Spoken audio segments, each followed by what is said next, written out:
கற்பனை செய்து பாருங்கள். விண்வெளியில் இல்ல, நீங்க எழுதுற ஒரு சாதாரண காகிதத்தில்.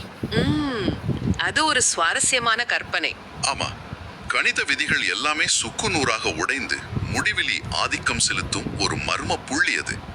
இன்னைக்கு நாம சிக்கல் எண் மாறிகள், அதாவது காம்ப்ளெக்ஸ் வேரியபிள்ஸ் என்ற மிகவும் விசித்திரமான உலகத்திற்குள் நுழைய போகிறோம். கண்டிப்பா. வரையறுக்க முடியாததை கணிதவியலாளர்கள் எப்படி வரையறுக்கிறார்கள் என்பதை நாம் கண்டுபிடிக்க போகிறோம்.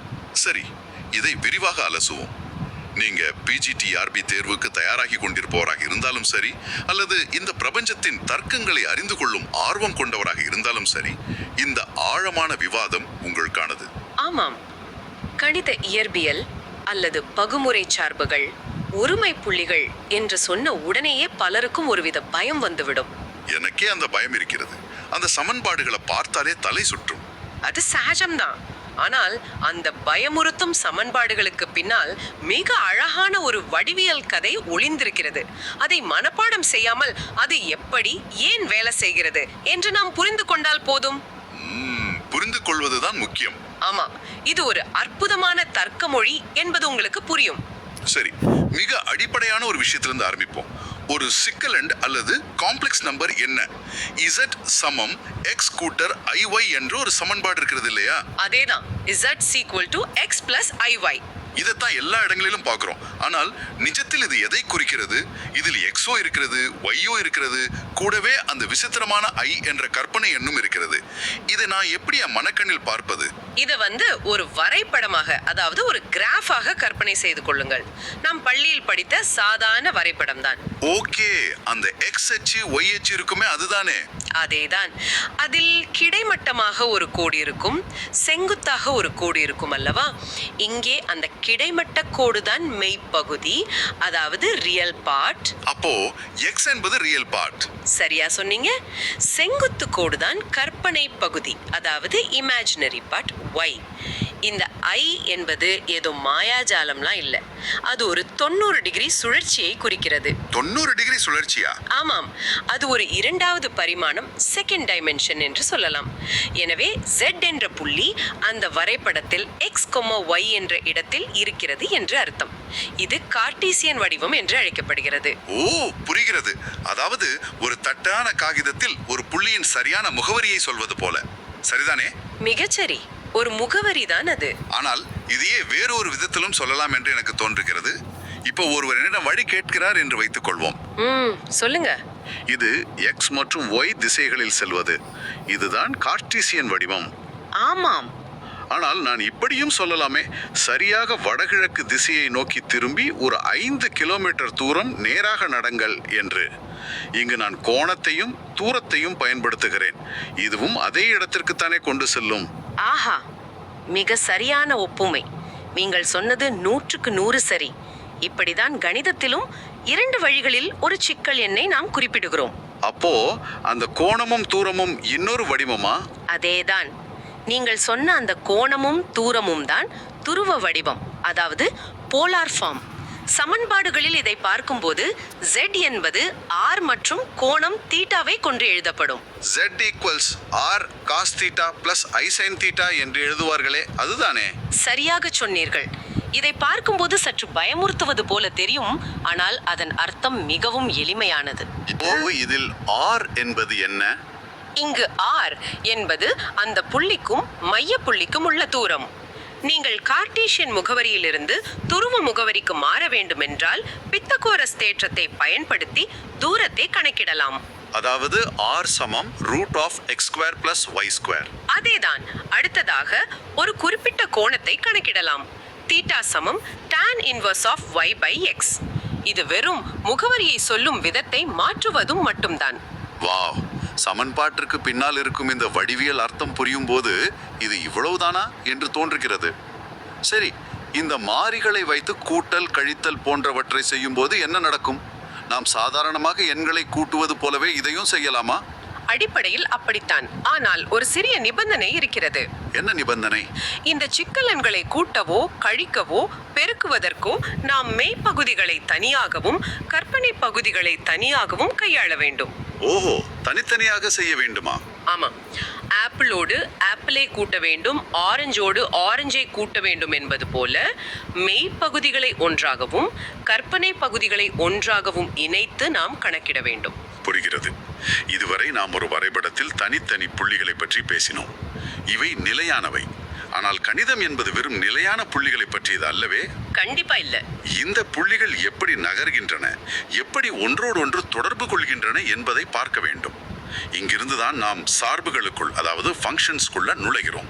ஆமாம், காம்ப்ளெக்ஸ் ஃபங்க்ஷன்ஸ். ஒரு சிக்கல் எண்ணை உள்ளீடாக கொடுத்தால் மற்றொரு சிக்கல் எண்ணை வெளியீடாக கொடுக்கும் சார்பை பற்றி பேச போகிறோம். இதில் பகுமுறை சார்பு, அதாவது அனலிட்டிக் ஃபங்க்ஷன் என்ற ஒரு வார்த்தை அடிக்கடி வருகிறது. அதன் அர்த்தம் என்ன? இதை சற்று ஆழமாக புரிந்து கொள்வோம். ஒரு சார்பு ஒரு குறிப்பிட்ட புள்ளியில் பகுமுறை சார்பாக இருக்க வேண்டும் என்றால் அதற்கு ஒரு மிக முக்கியமான நிபந்தனை இருக்கிறது. அது என்ன நிபந்தனை? அந்த புள்ளியிலும் அதை சுற்றியுள்ள பகுதியிலும் அந்த சார்பை நம்மால் வகையிட முடிய வேண்டும். அதாவது காம்ப்ளெக்ஸ் டிஃபரன்ஷியபிளா இருக்க வேண்டும். ஒரு நிமிஷம் நிறுத்துங்கள். வகையிடல் என்றால் சாதாரண கால்குலஸில் நாம் செய்வதுதானே? ஆமாம், அதேதான். ஒரு வளைவின் சாய்வை கண்டுபிடிப்பது அல்லது ஒரு பொருள் எவ்வளவு வேகமாக மாறுகிறது என்பதை கணக்கிடுவது. இதில் என்ன இவ்வளவு பெரிய நிபந்தனை இருக்கிறது? அங்கேதான் ஒரு மிகப்பெரிய சிக்கல் இருக்கிறது. சாதாரண ஒரு பரிமாண கால்குலஸில் ஒரு புள்ளியை நீங்கள் இடதுபுறத்திலிருந்தோ அல்லது வலதுபுறத்திலிருந்தோ மட்டுமே நெருங்க முடியும். ஆமாம், எக்ஸ் அச்சு வழியா மட்டும் வருவோம். ஆனால் சிக்கல் எண் தளம் என்பது ஒரு பரந்த மைதானம் போல. இது இரு பரிமாணங்களை கொண்டது. அந்த புள்ளியை நீங்கள் எந்த திசையிலிருந்து வேண்டுமானாலும் எந்த கோணத்திலிருந்து வேண்டுமானாலும் நெருங்கலாம். ஓஹோ, எல்லா பக்கத்துல இருந்து வரலாமா? ஆமாம், நீங்கள் எந்த திசையிலிருந்து அந்த புள்ளியை நெருங்கினாலும் அதன் மாற்றத்தின் வீதம் அல்லது அதன் வகைக்கெழு சரியாக ஒன்றையாக இருக்க வேண்டும். அதாவது லிமிட் மதிப்பு மாறக்கூடாது. அதேதான். எல்லா திசையிலும் லிமிட் டெல்டா z 0வை நெருங்கும் போது f of z plus delta z minus f of z delta z என்ற மதிப்பு ஒன்றாகவே இருக்க வேண்டும். அப்போதுதான் அதை நாம் காம்ப்ளெக்ஸ் டிஃபரன்ஷியபிள் என்று சொல்வோம். வாவ், இது மிகவும் கடுமையான ஒரு விதிமுறையாக இருக்கிறது. நான் எந்த பாதையில் பயணம் செய்து அந்த புள்ளியை அடைந்தாலும் அதற்கான விடை ஒன்றாகவே இருக்க வேண்டும் என்று சொல்கிறீர்கள். இதை எப்படி சரி பார்ப்பது? ஒவ்வொரு கோணமாக போய் சோதித்து பார்ப்பது சாத்தியமில்லையே என்று தானே கேட்கிறீர்கள்? ஆமாமே, அது ரொம்ப கஷ்டமாச்சு. மிகச் சரியான கேள்வி. அப்படி எல்லா திசைகளிலும் சோதித்து பார்ப்பது நடைமுறையில் சாத்தியமற்றது. இதற்காகத்தான் கணிதவியலாளர்கள் கௌஷி மற்றும் ரீமான் ஆகியோர் ஒரு அற்புதமான குறுக்கு வழியை கண்டுபிடித்தார்கள். ஓ, குறுக்கு வழி இருக்கிறதா? ஆமா, அதுதான் CR சமன்பாடுகள், காஷி ரீமான் ஈக்குவேஷன்ஸ். ஒரு சார்பு பகுமுறை சார்பாக இருக்கிறதா என்பதை கண்டுபிடிக்க இதுதான் அல்டிமேட் டெஸ்ட். இந்த டெஸ்ட் எப்படி வேலை செய்கிறது? இது அந்த மெய்ப்பகுதிக்கும் கற்பனை பகுதிக்கும் இடையே உள்ள தொடர்பை பரிசோதிக்கிறதா? மிகச் சரியாக சொன்னீர்கள்.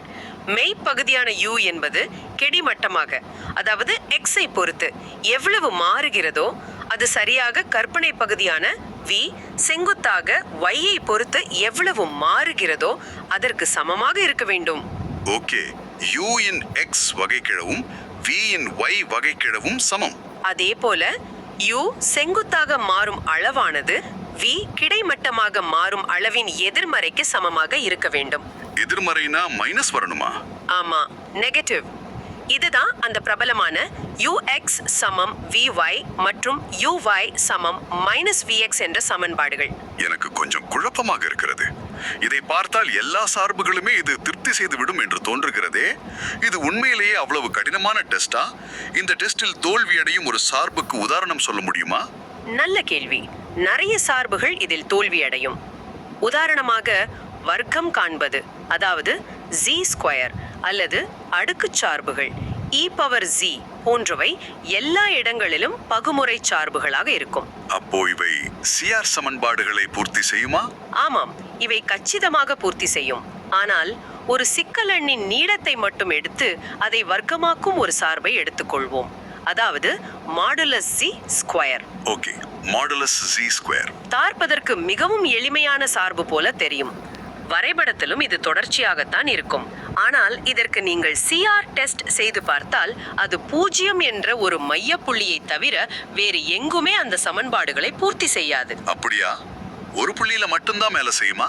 ஆமா, சிஆர் சமன்பாடு திருப்தி அடையவில்லை என்றால் நீங்கள் அதை வகையிட முடியாது.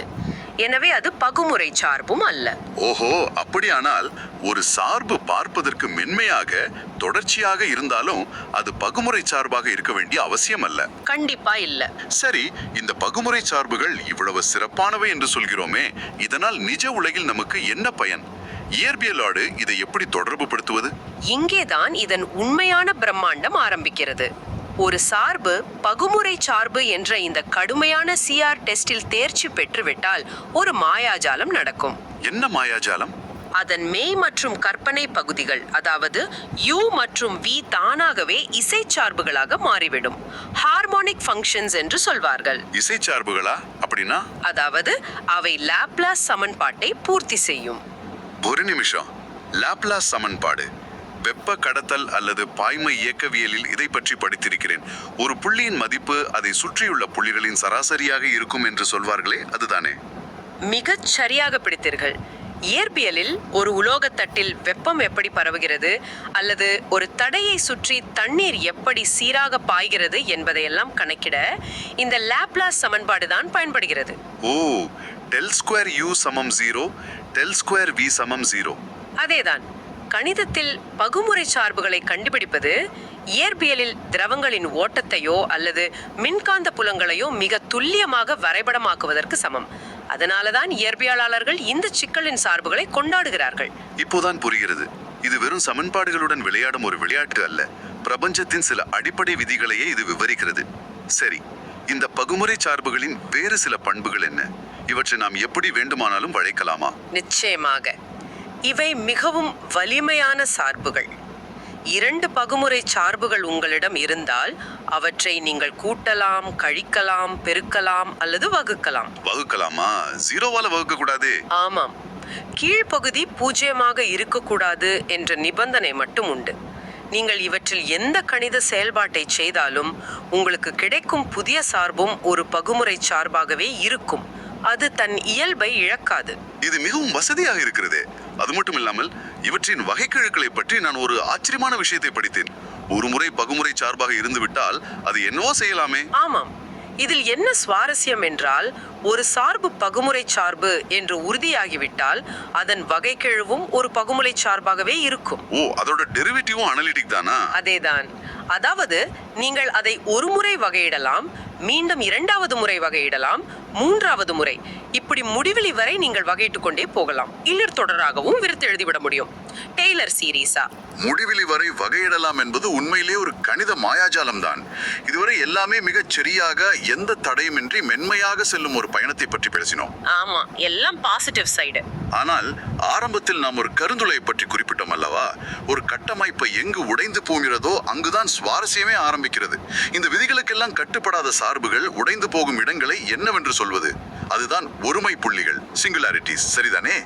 இதை எப்படி புரிந்து கொள்வது? சரியாக சொன்னீர்கள். ஒருமை புள்ளி என்பது ஒரு சார்பு எங்கு வேலை செய்யவில்லையோ அந்த இடம்தான். ஒரு காகிதத்தில் ஒரு குறிப்பிட்ட புள்ளியில் மட்டும் அந்த சார்பு தன் பகுமுறை தன்மையை இழந்து விடுகிறது என்று வைத்துக் கொள்வோம். ஓஹோ, அந்த ஒரு புள்ளியில மட்டும் பிரச்சனை. ஆமாம், ஆனால் அந்த ஒரு புள்ளியை தவிர்த்துவிட்டு அதை சுற்றியுள்ள துளையிடப்பட்ட பகுதியில் அந்த சார்பு மிக சரியாக பகுமுறை சார்பாக வேலை செய்தால் அந்த பிரச்சனைக்குரிய புள்ளிதான் ஒருமை புள்ளி என்று அழைக்கப்படும். ஓஹோ, அதாவது ஒரு தெருவில் உள்ள எல்லா வீடுகளிலும் மின்சாரம் இருக்கிறது, ஆனால் ஒரே ஒரு வீட்டில் மட்டும் மின்சாரம் இல்லை என்பது போல. அருமையான உதாரணம். அந்த ஒரு புள்ளியில் மட்டும் ஏதோ பெரிய பிரச்சனை நடந்திருக்கிறது. இங்குதான் இது மிகவும் சுவாரஸ்யமாகிறது. எல்லா ஒருமை புள்ளிகளும் ஒரே மாதிரியானவை அல்ல என்று நான் படித்திருக்கிறேன். அவற்றில் பல வகைகள் இருக்கின்றனவாமே. முதல் வகையான நீக்கக்கூடிய ஒருமை புள்ளி, அதாவது ரிமூவபிள் சிங்குலாரிட்டி என்றால் என்ன? பெயரிலேயே இருப்பது போல இந்த பிரச்சனை மிகவும் சிறியது. இதை நாம் எளிதாக சரி செய்துவிட முடியும். எப்படி சரி செய்வது? கணித மொழியில் சொல்ல வேண்டும் என்றால் இந்த புள்ளியை சுற்றி எல்லை மதிப்பு, அதாவது லிமிட், வரம்புக்குட்பட்டதாக இருக்கும், ஃபைனைட்டா இருக்கும். ஒரு உதாரணம் சொல்கிறேன். f of z சமம் sin z by z என்ற சார்பை எடுத்துக்கொள்ளுங்கள். Okay, sin z. இங்கு z என்ற இடத்தில் 0 என்று பிரதியிட்டால் விடை 0/0 என வரும். இது கணிதத்தில் ஒரு குழப்பமான நிலை. அதாவது சாலையில் செல்லும் போது ஒரு சிறிய குழி இருப்பதைப் போல அங்கே சாலை இல்ல, ஆனால் நாம் குழியை தாண்டி சென்று விடலாம். மிகச்சரியான உதாரணம். அந்த குழியில் விழுந்தால் விடை தெரியாது. ஆனால் அந்த குழியின் இருபுறமும் உள்ள சாலையை பார்த்தால் அதன் எல்லை மதிப்பு ஜீரோவை நெருங்கும் போது 1 என்பது நமக்கு தெரியும். அப்போ அந்த இடத்துல விடை 1ஆ? ஆமாம். எனவே அந்த ஒரு புள்ளியில் மட்டும் விடை 1 என்று நாமாகவே ஒரு மண்ணை போட்டு குழியை மூடி வரையறுத்து விட்டால் போதும். அந்த புள்ளி நீக்கப்பட்டு சாலை சீராகிவிடும். அழுமை குழியை மூடிவிட்டோம். ஆனால் அந்த குழி ஒருவேளை அடைக்க முடியாத அளவுக்கு மிக ஆழமாக இருந்தால் என்ன செய்வது? அதைத்தான் துருவம், அதாவது போல் என்று சொல்கிறோம். துருவம் என்பது கொஞ்சம் ஆழமான பிரச்சனை. துருவத்தில் என்ன நடக்கும்? இங்கு எல்லையின் மதிப்பை கணக்கிட்டால் அது ஏதோ ஒரு குறிப்பிட்ட எண்ணில் நிற்காமல் முடிவிலியை நோக்கி தொடர்ந்து பயணிக்கும். உதாரணத்திற்கு, ஒரு பின்னத்தில் கீழ்ப்பகுதி, அதாவது டினாமினேட்டர் 0 நோக்கி சென்றால் என்னாகும்? எதையாவது 0ஆல் வகுத்தால் அதன் ஒட்டுமொத்த மதிப்பு முடிவிலியை நோக்கி வெடித்து சிதறுமே. இதுதான் துருவம். ஓ, இதுதான் நான் ஆரம்பத்தில் சொன்ன அந்த காகித கருந்தோலையா? வரைபடம் அப்படியே முடிவிலியை நோக்கி ராக்கெட் போல மேலே சீறி பாய்கிறது. இதிலும் துருவத்தின் வரிசை, அதாவது ஆர்டர் ஆஃப் த போல் என்று ஒன்று இருக்கிறதே. ஆம், அந்த சமன்பாட்டில் உள்ள அடுக்கு தான் துருவத்தின் வரிசை என்று அழைக்கப்படுகிறது. அந்த துருவம் எவ்வளவு வேகமாக முடிவிலியை நோக்கி செல்கிறதோ அந்த குழி எவ்வளவு ஆழமானது என்பதை குறிக்கும் அளவீடு அது. சரி, நீக்கக்கூடிய ஒருமை புள்ளி என்பது சாதாரண குழி, துருவம் என்பது பாதாள குழி. மூன்றாவதாக அத்தியாவசியமான ஒருமை புள்ளி, அதாவது எசென்ஷியல் சிங்குலாரிட்டி என்று ஒன்று இருக்கிறது. இதை பற்றி படிக்கும்போது எனக்கு புரியவே இல்லை. கொஞ்சம் சிக்கலான விஷயம்தான் இது. e⁻1/z என்ற சார்பு 0 என்ற புள்ளியில் ஒரு மதிப்பை தவிர மற்ற எல்லா சிக்கலின் மதிப்புகளையும் எடுத்துக்கொள்ளும் என்று சொல்கிறார்கள்.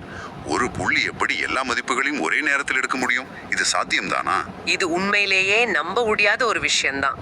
இது நீக்கக்கூடியதும் அல்ல, முடிவிலியை நோக்கி பாயும் துருவமும் அல்ல. இது ஒரு முழுமையான குழப்ப நிலை. குழப்ப நிலையா? இது எப்படி புரிஞ்சுக்கிறது? இதை எப்படி புரிந்து கொள்ளலாம் என்றால், நீங்கள் பூமியின் வட துருவத்தின் மீது சரியாக நிற்கிறீர்கள் என்று கற்பனை செய்து கொள்ளுங்கள். இப்போது உங்கள் கையில் இருக்கும் திசை காட்டி எந்த திசையை காட்டும்? சரியாக வட துருவத்தின் உச்சியிலா? அங்கிருந்து பார்த்தால் எல்லா திசைகளுமே தெற்கு திசைதானே. திசை காட்டியின் முள் எந்த திசையை காட்டுவது என்று தெரியாமல் சுழன்று கொண்டே இருக்குமே. அதேதான் அத்தியாவசியமான ஒரு ஒருமை புள்ளியில் நடப்பதும் அதுவே. அந்த புள்ளியை நீங்கள் நெருங்க நெருங்க அந்த சார்பு அங்கும் இங்கும் பயங்கரமாக ஊசலாடும். ஆசிலேட் ஆகுமா? ஆமாம், அது எவ்வளவு கடுமையாக ஊசலாடும் என்றால், அந்த மிகச்சிறிய இடைவெளிக்குள் பிரபஞ்சத்தில் உள்ள சாத்தியமான அத்தனை சிக்கலின் மதிப்புகளையும் ஒன்றை மட்டும் தவிர்த்துவிட்டு அது முடிவிலி முறை தொட்டுவிடும்.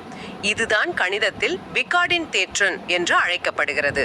அப்படா, மூளையே ஒரு நிமிஷம் சுழன்று விட்டது.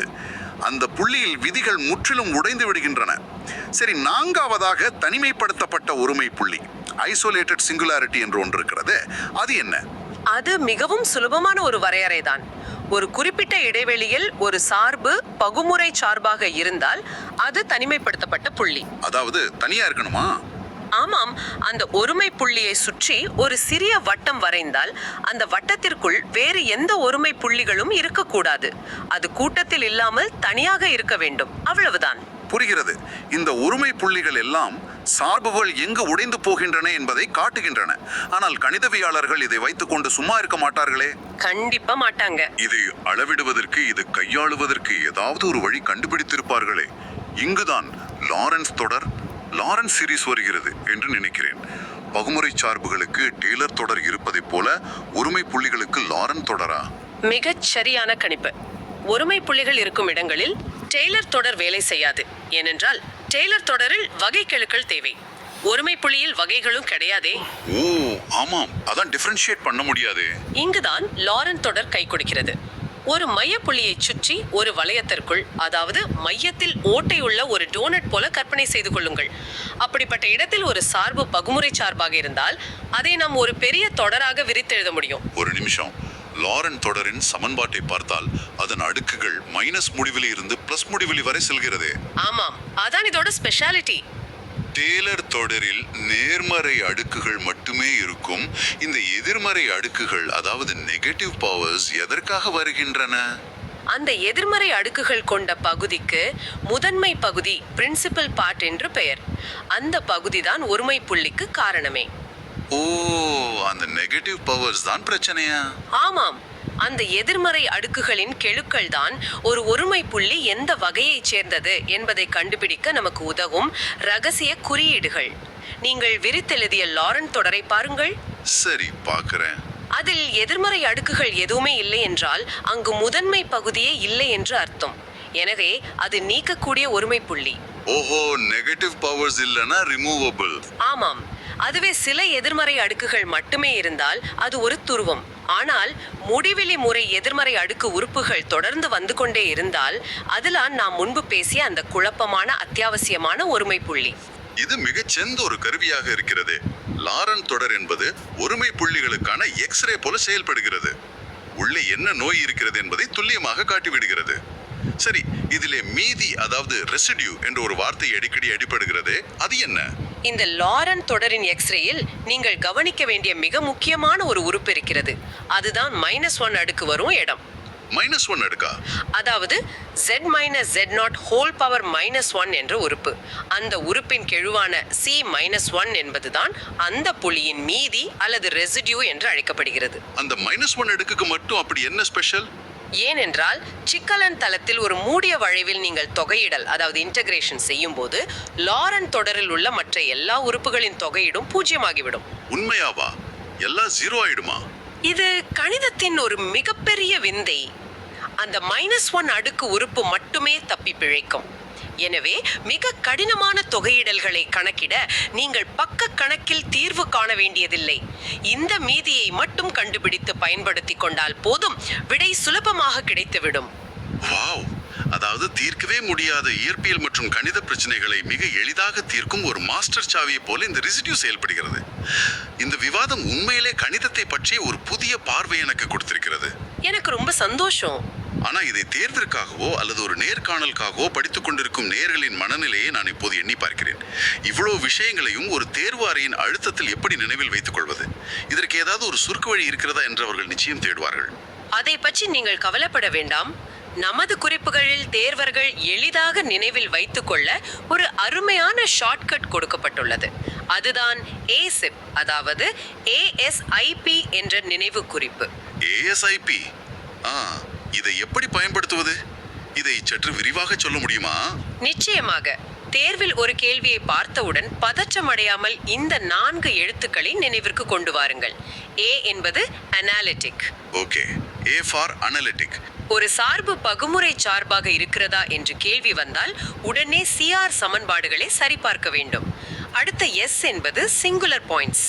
சிங்குலாரிட்டிஸை கண்டுபிடிக்கணுமா? ஆமாம், அந்த சார்பு எங்கு உடைந்து போகிறது என்பதை கண்டுபிடித்து அதன் எல்லை மதிப்பை வைத்து அவற்றை வகைப்படுத்த வேண்டும். அது வரம்புக்குட்பட்டதா, முடிவிலியா அல்லது குழப்பமா என்று. சரி, அடுத்து I இருக்குமே. I என்பது ஐசோலேட்டட். அவை தனிமைப்படுத்தப்பட்ட ஒருமை புள்ளிகளா என்பதை அறிய லாரன்ட் தொடரின் வளையத்தை சோதிக்க வேண்டும். இறுதியாக P என்பது போல் ஆர்டர். ஓ, துருவத்தின் வரிசையா? ஆமாம், இது ஒரு துருவமாக இருந்தால் லாரன்ட் தொடரில் உள்ள அதிகபட்ச எதிர்மறை அடுக்கை கண்டுபிடித்து அதன் வரிசையை அறிய வேண்டும். இதுதான் ASIP. ASIP. ஆக இது வெறுமனே மனப்பாடம் செய்யும் ஒரு வார்த்தை அல்ல, ஒரு பிரச்சனையை கையாளுவதற்கான படிப்படியான வழிகாட்டி. மிக சிறந்த யுக்தி. ஆமாம், தேர்வு நேரத்துல இது ரொம்பவே கை கொடுக்கும்.